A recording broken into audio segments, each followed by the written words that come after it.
여러분 안녕하세요. 딴입니다. 이번 편은요 신손 이야기를 한번 해보겠습니다. 혹시 태국에요 신손이라는 단어, 신손이라는 문화를 혹시 알고 계시는지요? 태국에서는요 결혼할 때 남자가 여자의 부모님에게요, 특히 어머님에게 신손이라는 지참금을 지불하는 문화가 있습니다. 이 문화는요 오래된 전통이고 현대사회에도 계속 이어지고 있죠. 신손 문화는 뭐 어느 특정 지역만 있는 게 아니고요, 태국 전역에 골고루 있는 그런 문화입니다. 그리고 요즘은요 사고방식이라든가 학력 수준, 또 핵가정화 이런 것들이 점점점 발전해 가지고요 가족의 연대 개념이 사실은 점점점 쪼개지고 있습니다. 그래서 어떤 부모님들은요 그냥 너희들끼리 잘 살면 된다, 그 돈 안 받는다, 그리고 만약에 받아도 다시 돌려주마, 그리고 너는 외국인 사위니까 그 외국인 사회의 나라에는 그런 문화가 없지 않느냐, 그러니 우리도 요구하지 않겠다, 뭐 이런 분들도 계시긴 합니다. 하지만 우리 집안이라든가요 사위 집안, 우리 이렇게 잘 산다, 재력을 과시하기도 하고 우리 자식의 혼례는 그래도 이 정도는 돼야 된다, 이렇게 보여주기식 신솥을 주고받고 돌려주더라도요 이렇게 신솥을 받아야 된다, 이런 집안들도 분명히 있습니다. 그래서 조금 잘 사는 집안들은 100만 바트이 기본이고요, 뭐 심지어 아주 잘 사는 집들은 1000만 바트, 1000만 바트씩 받기도 합니다. 그리고 또 보통 서민층들에서는요 태국 사람들은 한 10만 바트 내외, 많이 주면 한 20만 바트까지 하고, 농촌 지역 조금 가난한 로컬에서는요 5만 바트 정도 내외, 10만 바트까지 그 사이, 이 정도 하는 게 보통입니다. 하지만 뭐 그마저 돈이 없어 가지고요 서로 사랑을 하는데 신솥을 못 내서 결혼을 못 하는 경우, 이런 사람들도 있습니다. 신솥이라는 말은요 태국 문화의 진정한 의미는요 내 와이프가 될 여자의 어머님께 드리는 우유값, 모유값입니다. 즉 우리 와이프, 내 여자를 사랑으로 낳으시고요 평생 길러주셨고, 그래서 그 은혜 노고에 감사드리는 우유값을 제가 이렇게 드리겠습니다, 안심하고 저에게 보내주십시오 라고 감사의 표시로 돈을 드리는 거거든요. 이게 진정한 신솥의 의미입니다. 그리고 신솥은요 원래 돌려주지 않습니다. 돌려 뭐 받기를 기대하면 사실은 안 됩니다. 신부의 부모님이 받아가시고요 어머님이 알아서 결혼 비용을 하시든가 딸에게 지참금으로 다시 돌려주든가 판단을 하시는 거죠. 자, 만약에 돌려주는 장인 장모를 만난다 그러면은 참 운이 좋은 거고 참 좋으신 분들입니다. 자, 감사의 표시를 함께하는 부모는 또 가난뱅이거나 너무 못 살거나 능력이 없거나 이런 사회를 싫어하죠.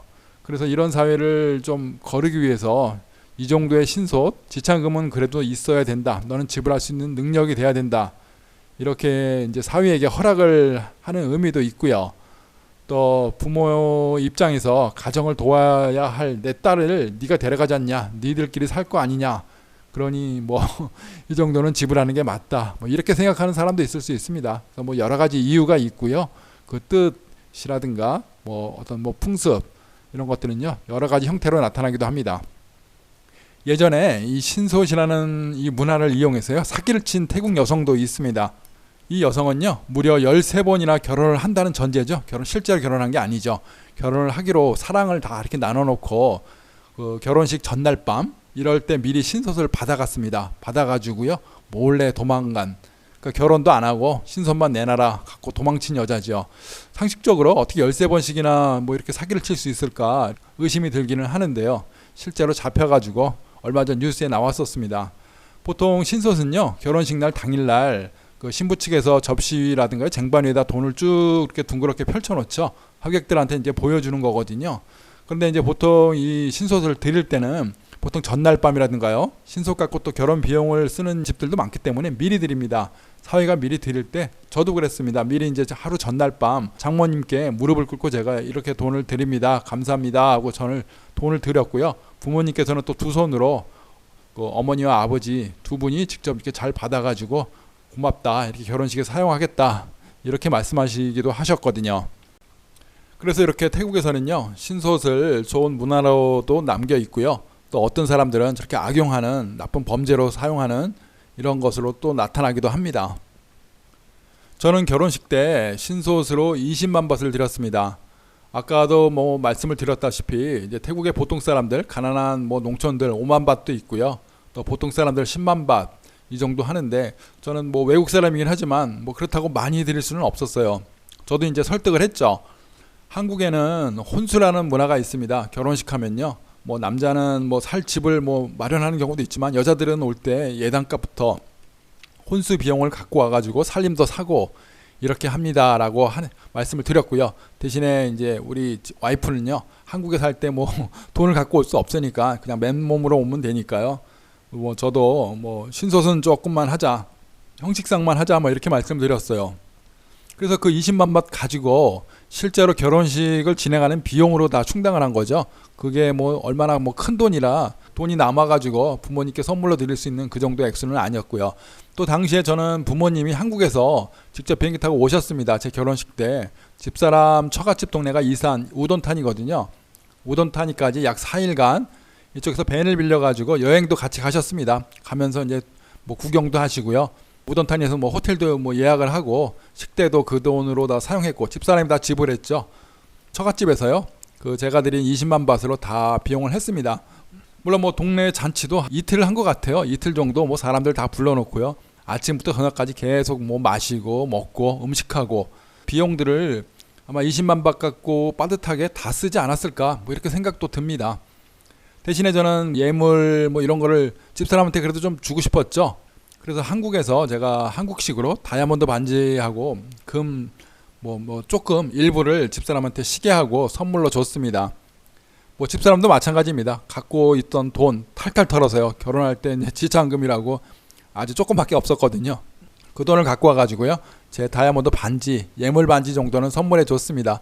그래서 우리 두 사람은요. 조촐하게 결혼도 했고 이렇게 신솥도 남겼습니다.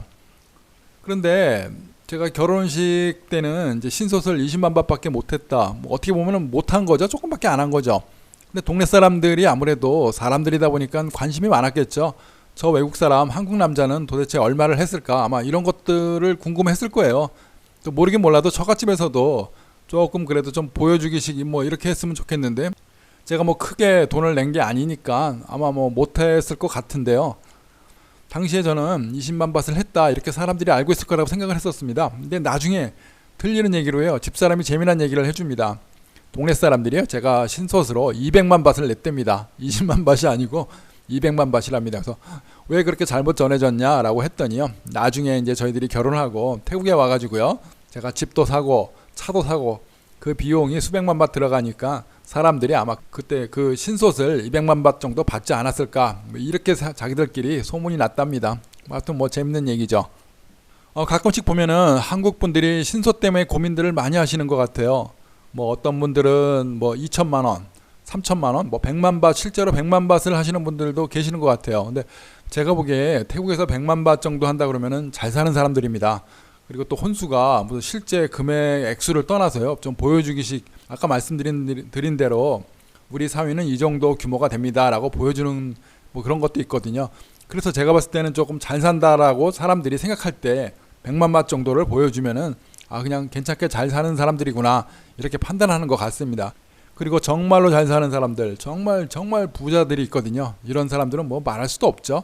뭐 진짜로 1000만 밭을 갖다 이렇게 놓는 사람도 분명히 있습니다. 저도 봤고요. 저희 집사람 친구 뭐 기업이죠. 그 정도 하는 사람들은요. 뭐 신선 X가 중요한 게 아니죠. 그렇게 과시하는 사람도 분명히 있습니다. 그래서 한국 사람들이 이제 고민들을 많이 하시는데요. 100만 밭을 달랜다더라. 외국 사람들을 보면은 100만 밭을 쉽게 얘기하는 그 태국 부모님들이 계신 것 같아요. 사위가 외국 사람이니까 100만 밭을 내야 된다 이렇게 생각들을 하시는 것 같은데 그건 아니죠. 제가 봤을 때는요. 100만 밭이 아니라 한 20만 밭, 30만 밭 이내로 해주는 게 좋을 것 같아요. 서로 뭐 존중도 해주고요. 그 아까 말씀드린 대로 한국에는 혼수라는 문화가 있다. 내가 따님을 데려가서 한국에서 이렇게 잘 데리고 잘 살 텐데 태국에다가 신솥을 100만 밭까지 낼 수는 없다. 이렇게 하는 게 맞는 것 같고요. 또 그렇게 설득을 해서 부모님도 오케이를 해주셔야죠. 그걸 갖고 안 된다. 100만 밭을 꼭 받아야겠다. 이런 부모님들은 조금 문제가 있는 것 같아요. 100만 밭을 일단 놓고 보여준 다음에 다시 돌려주겠다. 뭐 돌려주기로 약속했으면은 뭐 그 정도야 뭐 이해를 하고 괜찮을 것 같습니다만 저처럼 보여주기식 이런 걸 별로 좋아하지 않으시고요. 받는 것도 뭐 조금만 받으시고 이런 사람도 분명히 있습니다. 그래서 제가 봤을 때 신솥의 규모는 얼마라고 정할 수가 없습니다. 뭐 자기 능력이고요. 한국도 마찬가지잖아요. 혼수를 1억을 해가는지 1000만 원을 해가는지 1억을 해가는지 아무도 알 수 없잖아요. 그리고 또 많이 해가면 어떻습니까? 돈이 많고 내가 부자고 내가 시댁을 위해서 이 정도 뭐 몇 억을 하겠다. 뭐 문제될 거 없지 않습니까? 서로가 이해를 하고 사랑해주고 좋아서 하는 건데요. 태국도 마찬가지인 것 같아요. 한국분이 오셔가지고 신솥을 반드시 뭐 100만 밭을 해야 된다. 반드시 뭐 30만 밭을 해야 된다. 이거는 조금 아닌 것 같고요. 본인의 어떤 뭐 형편대로 의지대로 하면 되고요. 또 분명한 거는 처갓집과 상의를 하면은 분명히 장인 장모 이런 분들은요 다 협상을 해주십니다. 협상이란 말이 좀 이상하죠. 서로가 뭐 상의를 해서요 절충도 하고 뭐 있는 만큼 서로 봐주기도 하고 이게 보통의 사는 사람들의 어떤 문화입니다. 그래서 반드시 얼마를 해야 된다 이런 거는 아닌 것 같습니다. 그리고 또 신솥의 그 규모라든가 액수는요 또 태국 사람들이 생각하는 어떤 뭐 그런 것도 있습니다. 조건들이요. 태국 여성이 대학 나오고 얼굴이 예쁘고 몸매가 좋고 이렇게 누가 봐도 참하고 예쁘고 똑똑한 사람 이런 사람들을 데려갈 때는 그래도 100만 밭 정도는 내야 된다 이렇게 생각하는 견해들이 많이 있습니다. 그래서 조금 부자들 이런 사람뿐 아니라요 여자가 똑똑하고 학식이 많고 굉장히 예쁘고 이런 사람을 데려갈 때는 좀 돈을 내라. 물론 뭐 그렇지 않은 경우도 있고요. 대부분들이 이렇게 여성을 딸을 아주 예쁘게 잘 키운 분들은 뭐 그렇게도 얘기하는 것 같습니다. 이것도 뭐 절대적이지 않으니까요. 사람들의 어떤 견해 시선은 좋은 여자하면은 그래도 좀 부잣집 딸이거나 뭐 잘 살거나 또 아니면 학식이 많거나 뛰어난 미인이거나 이런 경우는 조금 더 지불해야 된다. 뭐 이런 생각들도 갖고 있습니다. 또 예전에 제가 한 재밌는 분을 한국 분을 좀 만난 적이 있습니다. 이분이요 신솥에 대해서 굉장히 부정적입니다. 아니 내가 왜 신솥을 내야 돼? 혼수를 해오는 것도 아니잖아. 이런 식으로 얘기를 하시는데 그러면서 이제 하시는 말씀이 야, 신솥을 30만 밭을 내면은 뭐 한 1,000만 원 돈인데 그럼 내가 뭐 너를 돈 주고 사오는 거잖아. 내가 당신을 뭐 돈 주고 사오려고 결혼하는 거냐. 그래서 신솥을 굉장히 이제 거부하시고요. 굉장히 이제 회의적으로 생각하시는 분들이 계세요. 근데 뭐 어떻게 보면 뭐 비용만 놓고 보면은 그렇죠. 그런 뭐 관점이 아니고요. 아까 말씀드린 대로 신솥은 글자 그대로 부모님에 대한 존경, 따님에 대한 어떤 감사의 표시 이런 정도로 생각을 하고 또 액수가 정해진 게 아니라 뭐 없으면요 실제로 얘기하면 됩니다. 그냥 뭐 한 10,000바트만 드리고요. 내가 어머님 정말 죄송합니다. 나 돈으로 이렇게 사는 거 싫습니다. 내가 느낌이 자꾸 여자를 사는 것 같아가지고 이렇게 하지 않겠습니다. 라고 하면요 또 이해를 해주시는 그런 부모님도 계세요. 뭐 그러니까요 이거는 어디까지나 협상하고 서로 감사의 표시로 다른 방법으로 뭐 표시를 한다든가 뭐 예를 들어 부모님을 한국으로 초대해서 제가 뭐 여행을 뭐 일주일간 시켜드리겠습니다. 뭐 이럴 수도 있겠죠. 뭐 식구들을 다 초빙하겠습니다. 뭐 신솥 대신에 그럴 수도 있는 거고요. 또 반드시 뭐 액수를 얼마를 정해서 줘야 된다. 아니면 또 아까 그분처럼 싫다. 나는 무조건 반대다. 신솥을 주는 결혼은 절대 안 한다. 이렇게 해가지고 민감하게 싸울 필요는 없는 것 같아요. 또 실제로요 신솥 때문에 다투다가 헤어지는 분도 분명히 계십니다. 그런 사례도 제가 봤습니다. 신솥을 얼마 달래더라. 100만 밭에서 양보를 못한다더라. 그래서 난 당신은 돈만 바라는 여자고 당신네 집안은 한국 남자, 외국인 남자를 마치 돈으로 보는구나. 그래서 나는 당신을 이해할 수 없다. 용납을 못하겠다. 우리 결혼하지 말자. 헤어지자. 이런 경우도 실제로 있었습니다. 외국 사람들이 보기에는 조금 용납이 안 되고 이해가 안 되고 마치 돈으로 자기 딸을 파는 이런 문화로 보일 수도 있는 것 같습니다.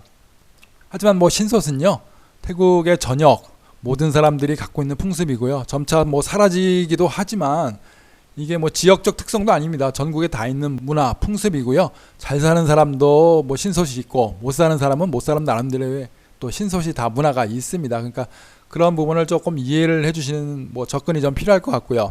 무조건 돈으로 뭐 여자를 산다 이런 개념은 아니라는 거 이런 것도 조금 한번 눈여겨보셨으면 좋겠습니다.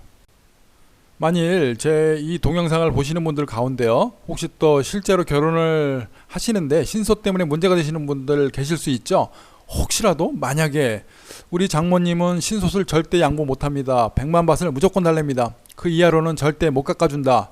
이렇게 나오는데 어떻게 해야 되나요? 이렇게 고민하시는 분이 계실 수도 있겠죠. 저도 그런 경우도 봤고요. 글쎄요, 저라면 만약에 정말로 나 신솥을 100만 밭 전혀 안 깎아줘, 못 깎아줘. 그 이하로는 안 돼. 결혼 허락 못 해. 이 정도로 만약에 부모님이 나오신다 그러면은 그거 참 곤란할 것 같아요. 뭐 저는 어떻게 해야 될까요? 뭐 저라면요. 다시 한번 진짜 심사숙고를 할 것 같아요. 그래서 제 집사람 될 사람 그 여자친구한테 당신 부모가 이렇게 해서 100만 바 이하로 안 된다더라. 나는 돈은 절대로 줄 수가 없다. 돈으로 당신 사는 개념은 싫다. 내가 뭐 어떤 체면칠에 2, 30만 밭은 내가 양보하겠지만 100만 밭씩 내라, 이거는 싫다라고 그 여자친구랑 한번 진지하게 얘기를 해봐야 될 것 같아요. 여자친구도 나를 정말로 사랑하고 나를 존중해 준다면요, 돈이 문제가 아니잖아요. 나를 뭐 이해를 해주고 부모님을 설득한다든가, 만에 하나 부모님이 설득이 안 되면 뭐 어떻습니까? 둘이 뭐 같이 가서 결혼하고 한국으로 가면 되잖아요. 부모님이 뭐 안 도와주시면 뭐 부모님을 이겨야죠. 그런데 이제 여자가, 그런 여성도 있죠. 안 돼, 나는 부모님 뜻에 절대로 따라야 돼, 우리 부모님이 안 된다 그러면은 그거 결혼은 나는 안 할 거야. 글쎄요, 이런 분이라면 조금은 한번 다시 한번 숙고를 해봐야 되지 않을까요? 그렇게 여성이, 여자친구가 부모님 의견만 무조건 따르려고 하고 신솥은 무조건 부모님 뜻대로 100만 밭을 받아야 된다라고 이렇게 얘기를 한다 그러면은, 저 같으면은 한번 잘 좀 생각을 다시 해볼 것 같아요. 뭐 저도 사람이니까요. 뭐 내 고집도 있고 내 주관, 내 생각이, 나는 돈으로 이렇게 하는 거 싫다라고 분명히 그걸 표시를 했고 대화로서 어떤 풀고 싶었는데 상대방은 무조건 돈 아니면 안 돼, 이렇게 나온다 그러면요, 저는 그 결혼을 한번 좀 다시 한번 생각을 해봐야 될 것 같습니다. 자, 신솥은 뭐 이렇게 이제 다양하고요, 많은 어떤 표현 방법들이 있습니다. 아까 말씀드린 대로 어머니에 대한 우유값, 젖값, 키워주신 그 은혜에 대한 보답이니까요. 이걸 너무 이제 민감하게 액수를 갖고 따지는 거는 뭐 그렇게 바람직하지 않고요. 그렇다고 저렇게 무리하게 막 100만 밭, 200만 밭을 요구하는 부모님들이라면요, 다시 한번 협상해보고 설득하고 한국의 혼수 문화도 이야기하면서요, 절충안을 찾고요. 그래서 뭐 좋게 서로가 이제 이해하는 선에서 이 정도는 용납을 해주고, 뭐 제가 뭐라고 100% 말씀드릴 수 없지만 보통 사람의, 이제 태국의 로컬 사람으로 봤을 때 30만 밭 정도, 이 정도가 그래도 좀 적당하지 않을까, 저는 이런 제시안을 드리고 싶은데, 뭐 사람마다 다르니까요, 이거는 뭐 절대적이 아닌 것 같습니다. 내가 돈이 많고 사랑하면 뭐 처갓집한테 뭘 못하겠나요? 말뚝 보고 뭐 절하는 사람도 있듯이 처갓집을 해서 뭐 돈, 그래 뭐 모르겠습니다. 얼마나 큰 액수가 오고 가야 될지 이거는 제가 뭐라고 말씀 못 드리겠고요. 그래도 뭐 돈은 어느 정도는 좀 있어야겠죠. 국제 결혼을 하는데 왔다 갔다 하는 비용이라든가요, 또 한국에서 살아야 되니까 너무 막 짠돌이처럼 난 돈 하나도 없고 당신 딸을 한 푼도 줄 수 없어, 이렇게 하는 것보다는요, 그래도 조금은 뭐 서로 좀 이해를 해주고요. 아무래도 태국보다는 한국 남자가 좀 잘 살지 않습니까? 그래도 경제적 수준이라든가 한국의 국가 뭐 이런 신용도라든가요, 국가 소득, 뭐 이런 GDP가 높은 나라, 우리가 좀 잘 사니까요. 뭐 그렇다고 뭐 무리하게 이렇게 뭐 퍼주자 이런 거는 절대 안 되고요. 다만 상식적인 선에서 태국에서도 결혼을 하고 어떤 행사를 하려고 하면은 그래도 30만 바 정도는 들어간다, 이런 비용들은 보통 남자들이 내는 경우가 많고, 물론 잘 사는 집들은 그런 거 자체도 여자들이 하는 집도 있습니다. 뭐 그런 집안도 있지만 보통의 서민들은 이렇게 결혼할 때 남자한테 신솥을 받아가지고 충당한다는 거, 이런 것도 조금은 이해를 해주시고요, 조금 같이 잘 슬기롭게 대화를 하는 게 좋을 것 같습니다. 오늘 신솥에 대해서 이렇게 잠깐 좀 알아봤고요. 다음번에는 더 다른 결혼 이야기, 살아가는 방법, 이런 것들을 더 이야기해 보겠습니다. 자, 오늘도 시청해 주셔서 감사합니다. 고맙습니다.